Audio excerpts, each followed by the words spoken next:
Hello दोस्तों। आज जो टॉपिक हम पढ़ने जा रहे हैं वो है human reproduction, 12th biology, second chapter. तो देखते हैं क्या क्या इम्पोर्टेंट पार्ट्स हो जाते हैं। थोड़ा सा हम अभी एग्ज़ाम आने वाली है तो उसको देखते हुए हम अगर थोड़ा सा कंटेंट इम्पोर्टेंट की तरफ फोकस करेंगे तो ज़्यादा बेटर रहेगा। ज़्यादा टाइम ना देते हुए स्टार्ट करते हैं। सबसे पहले हम देखते हैं मेल रिप्रोडक्टिव सिस्टम की बात करेंगे। सबसे पहले मेल रिप्रोडक्टिव सिस्टम के बारे में हम जरा देख लेते हैं। देखिए, मेल रिप्रोडक्टिव सिस्टम में हमें क्या ध्यान रखना है। देखिए, सबसे पहली चीज़ तो ये हो गई कि आपको कोशिश करना है कि हमें एनसीईआरटी जो बुक है, एनसीईआरटी सबसे अच्छी बुक है और सबसे अच्छी लैंग्वेज में मानता हूँ कि एनसीईआरटी में है। अगर आप इधर उधर कहीं भी ढूंढने जा रहे हैं तो उससे बेटर ये है कि सबसे अच्छी लैंग्वेज है। खाली ये है कि थोड़ा सा लिखने का तरीका हमको उसको समझना पड़ेगा। तो फटाफट हम इसको ज़रा समझ लेते हैं। देखिए, सबसे पहले यहाँ पर दिया हुआ है कि जो मेल रिप्रोडक्टिव सिस्टम है वो कहाँ पर है। तो यहाँ पर दिया हुआ है पेल्विस रीजन में। अब हमें लिखना कहाँ से। तो दोस्तों देखिए, आपको क्या करना होगा, आपको लिखना है यहाँ से कि इसके अंदर क्या है। तो the male reproductive system include a pair of testes, मतलब इसके अंदर एक टेस्टीज का पेयर होगा, एसेसरी डक्ट होगी, कुछ ग्लैंड्स होगी और कुछ एक्सटर्नल जेनिटेलिया होंगे। एक्सटर्नल जेनिटेलिया मतलब genital organ. Genital organ word जब भी आता है तो ध्यान रखेंगे, जो सेक्स ऑर्गन की जब हम बात करते हैं तो उन्हें हम जेनिटल ऑर्गन भी कहते हैं। तो ये ध्यान रखेंगे। तो कौन कौन सी चीज़ें हमने देखी, इसके अंदर टेस्टीज है, एसेसरी ग्लैंड्स है, एक्सटर्नल जेनिटेलिया है। अभी इनके सभी के बारे में बात करेंगे, क्या क्या चीज़ें हैं। चलिए, सबसे पहले अगर आप देखें तो आपको दिख रहा है कि जो टेस्टीज है, यहाँ पर थोड़ा सा थ्योरी से देखेंगे, the testes are situated outside the abdominal cavity within a pouch is called scrotum. मतलब क्या कह रहे हैं कि ये जो टेस्टीज है, ये टेस्टीज कहाँ है, तो एब्डोमिनल कैविटी के बाहर की तरफ है। और ये जो मैं ड्रॉ कर रहा हूँ ये एक स्क्रोटम है। स्क्रोटम मतलब एक कवरिंग है, पाउच लाइक कवरिंग, जिसका नाम क्या होगा दोस्तों, जिसका नाम होगा स्क्रोटम। तो स्क्रोटम के अंदर रखा हुआ है टेस्टीज, ठीक है, एक पाउच लाइक कवरिंग जो जिसका नाम क्या हो गया, स्क्रोटम। अब स्क्रोटम के फंक्शन देख लेते हैं। देखिए, स्क्रोटम का सबसे इंपॉर्टेंट फंक्शन हो जाता है, यहाँ पर आप देख सकते हैं कि ये क्या कर रहा है, ये नॉर्मल बॉडी टेम्परेचर से जो टेस्टीज का टेम्परेचर है, नॉर्मल बॉडी टेम्परेचर से टेस्टीज के टेम्परेचर को कितना 2 से 2.5 डिग्री जो है कम रख रहा है, 2.5 डिग्री कम रख रहा है। तो ये ध्यान रखेंगे, लोअर देन 2 to 2.5 डिग्री। अब ये क्यों जरूरी है, तो ये जरूरी है, यहां पर लिखा हुआ है नेसेसरी फॉर स्पर्मेटोजेनेसिस। जानते हैं हम कि स्पर्मेटोजेनेसिस का मतलब क्या हुआ, स्पर्म का फॉर्मेशन, ठीक है। तो नेसेसरी फॉर स्पर्मेटोजेनेसिस मतलब स्पर्मेटोजेनेसिस के लिए ये इंपॉर्टेंट है कि जो टेस्टीज है उसका टेम्परेचर नॉर्मल बॉडी टेम्परेचर से 2 से 2.5 डिग्री सेंटीग्रेड कम रखा जाए। और कौन करेगा ये काम दोस्तों, ये काम स्क्रोटम करेगी। इतनी चीज हमको समझ में आ गई, स्क्रोटम के काम हमें समझ में आ गए। साइज के ऊपर अभी फिलहाल हमें फोकस नहीं करना है। अब हम देखेंगे कि ये जो टेस्टीज है, हर एक टेस्टीज के अंदर यहाँ पर एक इंपॉर्टेंट चीज दी हुई है कि 250 कंपार्टमेंट जो है हर एक टेस्टीज के अंदर है। हर एक टेस्टिस के अंदर 250 कंपार्टमेंट है, जिसे हम क्या कह रहे हैं, जिसे हम टेस्टिकुलर लोब्यूल कह रहे हैं दोस्तों। टेस्टिकुलर लोब्यूल का मतलब क्या हुआ कि ये जो टेस्टीज है इसके अंदर क्या हुआ कि छोटे छोटे कंपार्टमेंट है। और एक टेस्टीज में हमने क्या बोला कि लगभग जो है 250 कंपार्टमेंट होंगे, जिन्हें हम क्या कहेंगे, टेस्टिकुलर लोब्यूल कहेंगे। अब हमने टेस्टिकुलर लोब्यूल इसलिए देखा दोस्तों क्योंकि ये जो टेस्टिकुलर लोब्यूल है, इन टेस्टिकुलर लोब्यूल के अंदर ट्यूब लाइक स्ट्रक्चर पाया जाएगा। Tube like structure it means very highly coiled tube like structure, मतलब जिसे हम कह सकते हैं कि बहुत ज्यादा हाईली कॉइल्ड है, एक दूसरे में उलझा हुआ स्ट्रक्चर है, जिसे हम क्या कहेंगे, जिसे हम सेमिनिफेरस ट्यूब्यूल कहेंगे। याद रखेंगे दोस्तों, क्या कहेंगे, सेमिनिफेरस ट्यूब्यूल कहेंगे। कहां पर पाई जा रही है, कहां पे पाई जा रही है दोस्तों, ये टेस्टिकुलर लोब्यूल के अंदर जो है पाई जा रही है। सेमिनिफेरस ट्यूब्यूल कहां है, टेस्टिकुलर लोब्यूल्स के अंदर। अब ध्यान रखेंगे कि ये जो सेमिनिफेरस ट्यूब्यूल है इसके अंदर क्या होगा, तो इसके अंदर 2 टाइप की सेल बनेगी।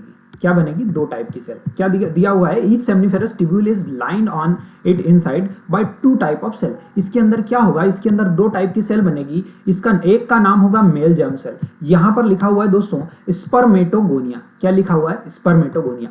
मतलब मेल जर्म सेल वो सेल जो आगे जाके क्या बनाएगी, जो आगे जाके स्पर्म का फॉर्मेशन करेगी, ठीक है। और दूसरी सेल होगी दोस्तों, दूसरी सेल का नाम है सर्टोली सेल। ये ऑब्जेक्टिव टाइप क्वेश्चन में पूछा जा सकता है कि जर्म सेल के साथ दूसरी सेल जो बन रही है सेमनीफेरस ट्यूब्यूल के अंदर वो कौन सी है, तो वो ध्यान रखेंगे दोस्तों कौन सी है, सर्टोली सेल है। अब देखिए दोनों का काम समझ में आ रहा है हमको। देखिए मेल जर्म सेल का फंक्शन तो हमें समझ में आ जाता है। कैसे समझ में आ जाता है, नाम से कि भाई जर्म सेल है तो ये स्पर्म बनाएगी, स्पर्मेटोगोनिया है तो ये आगे जाके स्पर्मेटोजोआ या स्पर्म जो है बनाएगी। लेकिन अगर हम बात करें सर्टोली सेल की, तो जो सर्टोली सेल है वो हेल्प कर रही है किसमें, जो मेल जर्म सेल है, मेल जर्म सेल या स्पर्म को बनाना है, तो स्पर्म को बनाने में क्या कर रही है, हेल्प कर रही है सर्टोली सेल। दोनों सेल कहाँ है दोस्तों, दोनों सेल सेमनीफेरस ट्यूब्यूल के अंदर है। जैसा हमने देखा था, जैसे हमने जो प्लांट्स में हमने देखा था कि जो एग था एम्ब्रायो सेक के अंदर, जब 8 न्यूक्लिएटेड एम्ब्रायो सेक था, तो एम्ब्रायो सेक के अंदर क्या हो रहा था, थोड़ा सा मैं आपको पीछे ले जाने की कोशिश करूंगा, लेकिन अब अगर हम ध्यान दें तो हमने पिछले चैप्टर में ये देखा था कि जो बीच में पोलर न्यूक्लियाई है, ठीक है, और इधर पे मतलब माइक्रोपाइल एंड की तरफ क्या दिख रहा था हमको, एग अपैरेटस दिख रहे थे बहुत सारे, और सॉरी बहुत सारे नहीं, 3 एग अपैरेटस दिख रहे थे हमें, और 3 में से कोई एक सेल, मैंने बताया था कि 3 में से कोई एक सेल जो है ये आगे चल के क्या बनाएगी, एग बनाएगी। बची हुई 2 जिन्हें हम सिनर्जिड कहेंगे, ये जो बची हुई 2 है ये एग को बनाने में हेल्प करेगी। तो जैसे प्लांट में ये चीजें एग को बनाने में हेल्प कर रही थी, वैसे यहां पर क्या होगा, यहां पर जो सेमनीफेरस ट्यूब्यूल के अंदर 2 टाइप की सेल बन रही है, कौन सी, सर्टोली सेल और मेल जर्म सेल। तो सर्टोली सेल क्या कर रही है, मेल जर्म सेल को हेल्प कर रही है बनने में, मतलब इसको न्यूट्रिएंट देने का काम जो है कर रही है। अब देखिए यहां पर वही बात बोल रहे हैं कि जो मेल जर्म सेल है वो म्योटिक डिवीजन कर रही है। म्योटिक डिवीजन मतलब लास्ट वीडियो में मैंने हालांकि ये वाला पॉइंट समझा चुका था आपको कि म्योटिक डिवीजन क्या होता है, और ये जो मेल रिप्रोडक्टिव सिस्टम है इसको भी मैं समझा चुका था। तो म्योटिक डिवीजन क्या कर रही है, मेल जर्म सेल, क्योंकि हम ध्यान रखेंगे कि सेक्सुअल रिप्रोडक्शन हमें करना है तो क्या करना पड़ेगा, हमें म्योटिक डिवीजन करना पड़ेगा, ठीक है। उसके बाद दिया हुआ है कि जो सर्टोली सेल है क्या कर रही है, provide nutrient to the germ cell. Sertoli cell क्या कर रही है, जर्म सेल को न्यूट्रिएंट प्रोवाइड करने का काम कर रही है, न्यूट्रिशन प्रोवाइड करने का काम जो है कर रही है। इसके बाद अगर हम देखें तो इसके बाद क्या होगा दोस्तों, कि इसके बाद ये तो सेमनीफेरस ट्यूब्यूल के अंदर की बात हो गई। अब होगा क्या कि जो सेमनीफेरस ट्यूब्यूल है उसके बाहर का जो स्ट्रक्चर है, उसके बाहर का जो स्पेस है, उसे हम क्या कहेंगे, तो उसे हम ध्यान रखेंगे, उसे हम इंटरस्टिशियल स्पेस कहेंगे। क्या कहेंगे दोस्तों, उसे हम इंटरस्टिशियल स्पेस जो है कहेंगे। अब ये जो इंटरस्टिशियल स्पेस है इसके अंदर कुछ तो क्या होगी, ब्लड वेसल्स होगी। भाई ब्लड वेसल्स क्यों, तो ब्लड वेसल्स इसलिए क्योंकि जो हमारा स्पर्म का फॉर्मेशन हो रहा है, तो स्पर्म के फॉर्मेशन में हमें जो है न्यूट्रिएंट्स की जरूरत लगेगी, तो वो न्यूट्रिएंट कहाँ से आएगा, ब्लड वेसल से आएगा। तो सर्कुलेशन के लिए ब्लड वेसल्स होगी। इसके साथ यहाँ पर क्या होगा, इसके साथ यहाँ पर कुछ इंटरस्टिशियल सेल्स होंगी जिन्हें हम लेडिग सेल कहते हैं। क्या कहेंगे, इंटरस्टिशियल सेल या लेडिग सेल। अब ये लेडिग सेल का इंपॉर्टेंट फंक्शन हो जाता है, ये ध्यान रखेंगे कि ये लेडिग सेल का फंक्शन क्या हो जाता है। क्यों ध्यान रखेंगे, क्योंकि ये जो है मोस्ट इंपॉर्टेंट फंक्शन हो जाता है और ऑब्जेक्टिव में ये क्वेश्चन हमें पूछा जा सकता है। तो भाई इसका काम क्या हुआ, यहां पर देखेंगे, ये दिया हुआ है synthesise and secrete a testicular hormone is called androgen. तो बहुत अच्छे से ध्यान रखेंगे कि एंड्रोजन का सिक्रीशन और सिंथेसिस कौन कर रहा है, लेडिग सेल कर रही है। ये बात हमें समझ में आ गई। इसके बाद अगर हम आगे चलें तो आगे हम देखें तो क्या दिख रहा है हमें कि the male sex accessory duct include. अब बात करेंगे कुछ डक्ट्स की। जो मेल सेक्स एसेसरी डक्ट है उसके अंदर क्या होगा, रेट टेस्टिस होगी, वेजा एफरेंसिया होगी, एपिडिडाइमिस होगी और वास डेफरेंसिस होगी। जरा फटाफट एक बार हम इसको देख लेते हैं डायग्राम से। क्या होगा, सबसे पहले देखेंगे ये हमें दिख रहा है रेट टेस्टिस, मतलब सबसे पहले जो सेमनीफेरस ट्यूब्यूल है उससे लगा हुआ, क्या उससे एक्चुअली ये सारे पार्ट्स है आगे एक के बाद एक ये पार्ट्स लगे हुए हैं, क्योंकि ये सारी डक्ट्स जो क्या कर रही है, जो स्पर्म सेमनीफेरस ट्यूब्यूल के अंदर बना है वो एक एक डक्ट से सप्लाई होते हुए कहां तक आएगा, यूरेथ्रा तक आएगा और यूरेथ्रा से बाहर जो है रिलीज हो जाएगा। तो सबसे पहले क्या हुआ, हमने देखा कि जो सेमनीफेरस ट्यूब्यूल है, सेमनीफेरस ट्यूब्यूल के अंदर क्या हुआ, स्पर्म बना, उसके बाद कहां आएगा, ये रेट टेस्टिस में आएगा। रेट टेस्टिस से सप्लाई होते हुए कहां आएगा, वेजा एफरेंसिया की तरफ। ध्यान रखेंगे वेजा एफरेंसिया पहले है और वास डेफरेंसेस जो है बाद में है। तो पहले वेजा एफरेंसिया में आया, वेजा एफरेंसिया में आने के बाद कहां आया, देखिए यहां पर आप देख सकते हैं कि ये जो है रेट टेस्टिस, ये वाला जो रीजन है ये, फिर इसके बाद अगर हम देखें तो ये वाला रीजन हो गया वेजा एफरेंसिया, ये वाला जो रीजन हो गया इसको वेजा एफरेंसिया कह दिया, और इसके बाद का जो रीजन है ये जो रीजन लगा हुआ है इसे हम क्या कह रहे हैं दोस्तों, इसे हम एपिडिडाइमिस कह रहे हैं। ठीक है, थोड़ा सा कलर चेंज करके मैं आपको बता देता हूँ कौन कौन सा हो गया, एक बार फटाफट देख लें। क्या हुआ, ये जो रीजन है देखिए, ये जो रीजन सेमनीफेरस ट्यूब्यूल सबसे पहले जिससे लगी हुई है क्या है, इसका नाम है रेड टेस्टिस। ठीक है, इसके बाद अगर हम देखें तो ये जो रीजन हो गया कौन सा हमारा, ये वाला रीजन, ये रीजन, इसे हम क्या कह रहे हैं, वेजा एफरेंसिया कह रहे हैं, इसे हम वेजा एफरेंसिया कह रहे हैं। फिर हमने बोला कि सर ये वाला जो रीजन है, ये वाला रीजन क्या कहला रहा है, ये वाला रीजन एपिडिडाइमिस कहला रहा है। क्या कहला रहा है, एपिडिडाइमिस कहला रहा है। ठीक है, इसके बाद अगर हम देखें तो ये जो ट्यूब हमको अलग ही दिख रही है, कौन सी, ये यहां से फिर ये जो ट्यूब लगी हुई है, ये ट्यूब जो लगी हुई है, ये ट्यूब क्या कहला रही है, वास डिफरेंसेस कहला रही है। ठीक है, तो ये चीज हमें समझ में आ गई कि ये तो हो गई भाई, क्या हो गई, वास डिफरेंसेस हो गई। यहां तक चीजें हमें क्लियर हुई, यहां तक चीजें हमें क्लियर हुई। ठीक, तो इतनी तो इसके अंदर हो गई क्या, डक्ट। ठीक है, तो इतनी चीजें हमें ध्यान रखना है अभी वास डिफरेंसेस तक। इसके बाद क्या होगा, इसके बाद हमें इतनी ज़्यादा चीज़ों की तरफ ध्यान नहीं देना है। अब हमें ध्यान देना है क्या हुआ कि हाँ, इसके बाद हाँ बात करेंगे हम यूरेथ्रा की। क्या होगा, क्योंकि जो यूरेथ्रा है इंपॉर्टेंट पार्ट इसलिए हो जाता है क्योंकि यूरेथ्रा के दो फंक्शन हो गए भाई, ये जो है ये यूरेथ्रा है। ठीक है ना, ये जो रीजन हो गया, ये जो ट्यूब हो गई, ये हो गई यूरेथ्रा। अब यूरेथ्रा के क्या हो गए, यूरेथ्रा के दो फंक्शन हो गए, एक तो यूरिन को सिक्रीट करना, और दूसरा क्या हो गया, जो सीमेन है उसको सिक्रीट करना। होगा क्या कि ये जो यूरेटर है, ठीक है,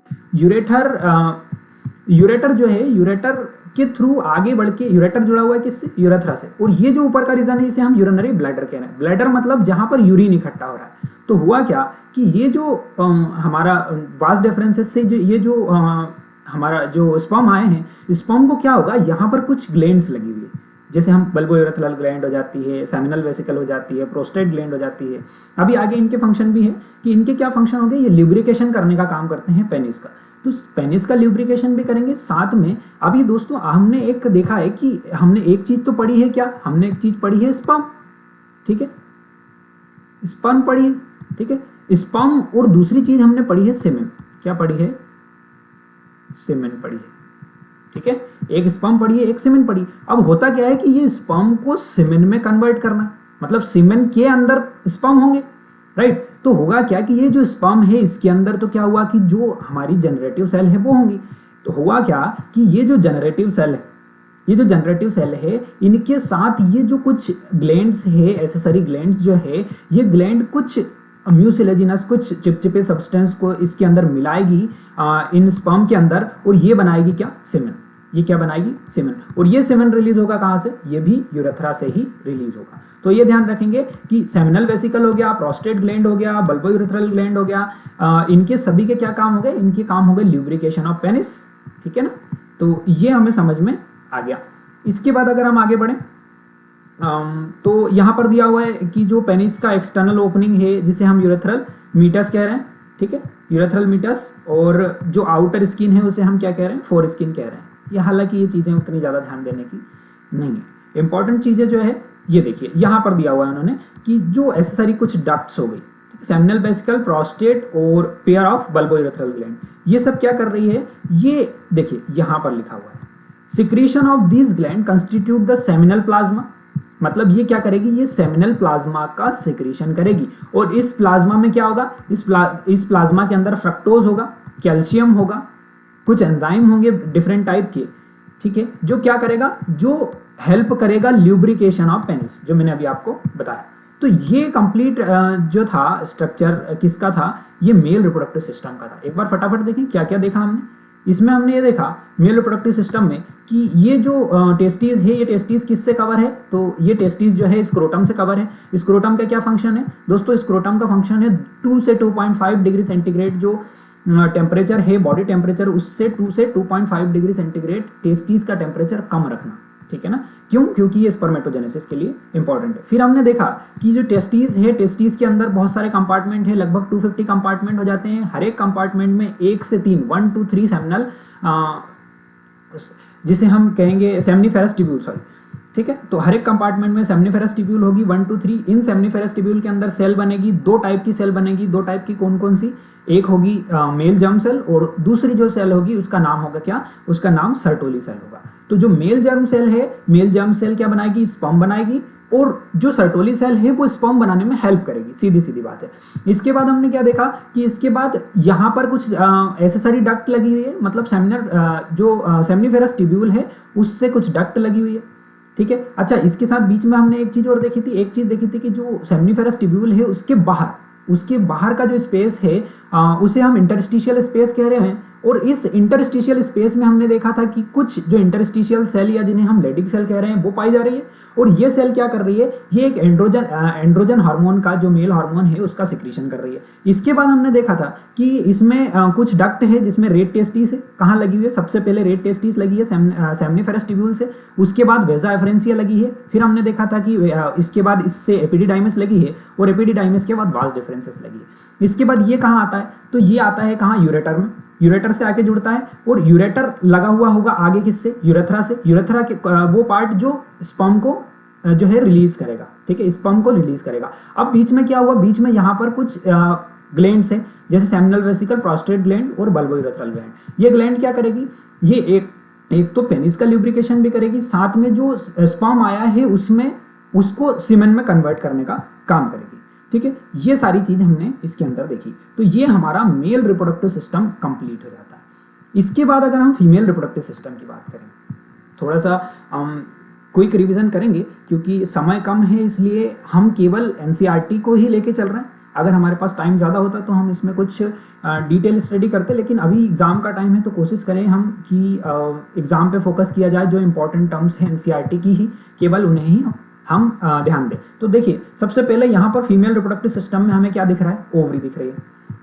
उसके बाद क्या दिख रहा है दोस्तों? ओविडक्ट दिख रहा है। इसके बाद यूट्रस दिख रहा है। यूट्रस के बाद सर्विक्स दिख रहा है। सर्विक्स के बाद वेजाइना दिख रही है, और वेजाइना के बाद एक्सटर्नल जेनिटेलिया दिख रहे हैं। कहाँ पर है? Located in pelvic region. Pelvic region में जो है ये प्रेजेंट है इतनी सब चीजें। इन सभी चीजों के बारे में देखेंगे। इसके बाद क्या हुआ है कि इसके साथ मेमरी ग्लैंड भी कनेक्ट है। अब मेमरी ग्लैंड पे ज्यादा फोकस नहीं करेंगे, खाली हमें इतना पता होना चाहिए कि जो मेमरी ग्लैंड है, मेमरी ग्लैंड का सीधा सीधा जो सिस्टम है वो किससे कनेक्ट है भाई? वो रिप्रोडक्शन से ऐसा कनेक्टेड है कि अगर किसी चाइल्ड का बर्थ होगा तो मेमरी ग्लैंड को एक्टिव होना पड़ेगा। मिल्क का फॉर्मेशन करना है तो मेमरी ग्लैंड को एक्टिव होना पड़ेगा। तो ये डायरेक्ट इससे इसलिए कनेक्ट है। चलिए, अब क्या होगा? अब जरा फटाफट देखें, अब एक एक पार्ट्स की तरफ आ जाएं। देखो, यहाँ पर दिया हुआ है कि ओवरी क्या है? तो ओवरी एक प्राइमरी फीमेल सेक्स ऑर्गन है। सबसे पहला, जैसे टेस्टिस थे वैसा का वैसा ओवरी, ठीक है, प्राइमरी सेक्स ऑर्गन है, जिसके अंदर क्या होगा? प्रोड्यूस द फीमेल गैमेट, जिसे हम क्या कहेंगे? ओवम कहेंगे। ध्यान रखेंगे, फीमेल गैमेट जिसे हम ओवम कहेंगे, कहाँ प्रोड्यूस हो रहा है? ओवरी के अंदर प्रोड्यूस हो रहा है, जैसे टेस्टिस के अंदर स्पर्म प्रोड्यूस हो रहा था। चलिए, इसके बाद देखें, इसके साथ इसके अंदर कुछ हार्मोन सिक्रीट होंगे, जो होंगे स्टीरॉयड हार्मोन रहेंगे कुछ, जिन्हें हम क्या कहेंगे? ओवेरियन हार्मोन कहेंगे। ओवेरियन हार्मोन कहाँ पे बनेंगे? कहाँ? ओवरी के अंदर बनेंगे। इसके बाद देखें, the ovary are located one on each side of lower abdominal, ठीक है। क्या दिया हुआ है? क्योंकि ये पेयर में है तो दोनों साइड पे जो है प्रेजेंट होगी। इसके बाद देखें तो हर एक ओवरी जो है 2 to 4 सेंटीमीटर है लेंथ में। इसको चाहे हम ज़्यादा ध्यान नहीं दें। इसके बाद हम सीधे सीधे हम आगे आ जाते हैं। अब आगे सीधा स्ट्रक्चर पे हम बात करते हैं। क्या होगा कि अब जो ओवरी है, ओवरी से लगी हुई है ओविडक्ट। क्या हुआ? देखिए, यहाँ पर ये जो रीजन है, ये रीजन कहला रहा है क्या? ये रीजन कहला रहा है ओवरी, ठीक है। ओवरी से लगी हुई है क्या? फेलोपियन ट्यूब, या जिसको ओविडक्ट भी कहते हैं। कंफ्यूज नहीं होना है, जो फेलोपियन ट्यूब है उसी को ओविडक्ट भी कहा जाता है। यहाँ पर फेलोपियन ट्यूब लिखा है और इधर ऊपर जो है आपका ओविडक्ट लिखा हुआ है, तो ध्यान रखेंगे, ठीक है। तो ये जो है ये पेयर ऑफ ओवरी हो जाता है। ये जो है ये पेयर ऑफ ओवरी हो जाता है। इसके बाद क्या हुआ? इसके बाद ये हुआ कि ये आपको फेलोपियन ट्यूब के पार्ट दिख रहे हैं कुछ। अब ये जो है ये फिंगर लाइक प्रोजेक्शन, इसको क्या कहते हैं? इन प्रोजेक्शंस को हम कहते हैं फिम्बरी। क्या कहते हैं? फिम्बरी। अगर हम फेलोपियन ट्यूब की बात करें, अगर हम फेलोपियन ट्यूब की बात करें तो देखें, द ओविडक्ट और fallopian tube uterus and vagina consist of female accessory duct. तो फीमेल एसेसरी डक्ट में क्या हो गया? एक तो हो गया ओविडक्ट, ठीक है। ओविडक्ट के बाद क्या हुआ, यूट्रस हुआ, यूट्रस के बाद क्या हुआ, यूट्रस के बाद वेजाइना हुआ, ठीक है। तो इतनी चीज हो गई। और कुछ एसेसरी डक्ट्स है, ये सारी ये सारी जो है ये एसेसरी डक्ट हो गई। अब हर एक जो फेलोपियन ट्यूब है, हर एक जो फेलोपियन ट्यूब है इसकी लंबाई क्या होगी, तो 10 से 12 सेंटीमीटर लंबी जो है लेंथ जो है इसकी होगी, ठीक है। अब इसके बाद अगर हम देखें तो इसके अंदर कौन कौन से पार्ट है, तो इसके अंदर सबसे ओवरी के सबसे पास, ओवरी के सबसे पास वाला जो पार्ट है जिसे क्या कहते हैं, जिसे हम इनफंडिबुलम कहते हैं। क्या कहेंगे, इनफंडिबुलम। तो ये फनल शेप है, फनल शेप है, ओवरी से क्लोज है, ये ध्यान रखना है। अब क्या होगा कि the edges of infundibulum, edges मतलब जो किनारे हैं, ठीक है, इनफंडिबुलम के जो किनारे हैं उनके ऊपर क्या होगा, उसके ऊपर फिंगर लाइक प्रोजेक्शन पाए जाएंगे, फिंगर लाइक प्रोजेक्शन जिसे हम फिम्बरी कहेंगे। अब इसका काम क्या होता है, देखिए ये दिया हुआ ना collection of ovum, collection of ovum कैसे, ये फिंगर लाइक प्रोजेक्शंस पाए जा रहे हैं, तो जो ओवम ओवरी से रिलीज होगा वो इसके अंदर ट्रैप कर लिया जाएगा। जो ये जो फिम्बरी है, फिम्बरी के अंदर आसानी से जो एग है उसको ट्रैप कर लिया जाएगा। इस टाइप से फिंगर लाइक प्रोजेक्शन जो है पाए जा रहे हैं। अब देखें क्या होगा, infundibulum leads to a wider, क्या बोल रहे हैं, lead to a wider part of oviduct is called ampulla. अब थोड़ा सा ध्यान देंगे, ये एम्प्यूला को ध्यान रखने की बात इसलिए है क्योंकि जो एम्प्यूला है, एम्प्यूला वाले रीजन पे ही जो है फर्टिलाइजेशन होता है, इसलिए एम्प्यूला थोड़ा सा हम इसको ध्यान रखेंगे, ठीक है। तो यहाँ पर हम क्या कह रहे हैं, यहाँ पर हम कह रहे हैं कि जो इनफंडिबुलम है, इनफंडिबुलम के आगे अगर हम चलें तो एक पार्ट है वाइडर, थोड़ा सा चौड़ा पार्ट है जिसे हम एम्प्यूला कह रहे हैं, ठीक है। एम्प्यूला में ही जो है फर्टिलाइजेशन होगा, इसको ध्यान रखना है, ठीक है। इसके बाद स्थेमस है, स्थेमस थोड़ा सा नैरो, मतलब ये वाइडर पार्ट था यहाँ पर अगर आप देखें, इसके बाद थोड़ा सा नैरो पार्ट है जिसे हम क्या कह रहे हैं, स्थेमस कह रहे हैं। तो कौन कौन से पार्ट हो गए फेलोपियन ट्यूब के, इनफंडिबुलम, एम्प्यूला और स्थेमस। ये ध्यान रखने की चीज है कि जो फर्टिलाइजेशन होगा वो कहाँ पर होगा, किस पार्ट में, एम्प्यूला में फर्टिलाइजेशन होगा, ठीक है। इसके बाद अगर हम देखें तो uterus is a single and it is called वॉर्म, मतलब क्या होगा, यूट्रस क्या होगा, सिंगल है और इसको हम वॉर्म भी कह रहे हैं, ठीक है। इसके बाद क्या होगा भाई, इसके बाद इसमें काम की चीज़ों की बात करें तो सर्विकल कैनल, पेरीमेट्रियम। चलिए अब अगर हम यूट्रस के ऊपर आए तो यूट्रस की अगर हम बात करें तो यूट्रस में यूट्राइन कैविटी, देखिए ये जो खाली स्पेस है इसे हम क्या कह रहे हैं, यूट्रस की। देखो कैविटी की जब भी बात आती है तो हम बोल रहे हैं बॉडी में खाली स्पेस जहां हमें दिखेगा उसे हम कैविटी कह देंगे। तो यूट्रस में खाली स्पेस है इसलिए हमने इसको क्या कह दिया, यूट्राइन कैविटी कह दिया, ठीक है। अब बात आती है यूट्रस की लेयर्स की, यूट्रस की लेयर्स की। तो यूट्रस की लेयर में 3 लेयर है, सबसे पहले एंडोमेट्रियम, दूसरी मायोमेट्रियम और तीसरी पेरीमेट्रियम हो जाती है। एंडोमेट्रियम की अगर बात करें तो सबसे इनर लेयर, यहाँ पे ड्रॉ कर देता हूँ कि जो सबसे इनर लेयर है यूट्रस की सबसे इनर लेयर क्या कहलाती है, एंडोमेट्रियम कहलाती है, ठीक है। मैं कलर चेंज कर देता हूँ तो ज़्यादा अच्छे से समझ में आएगा, ठीक है।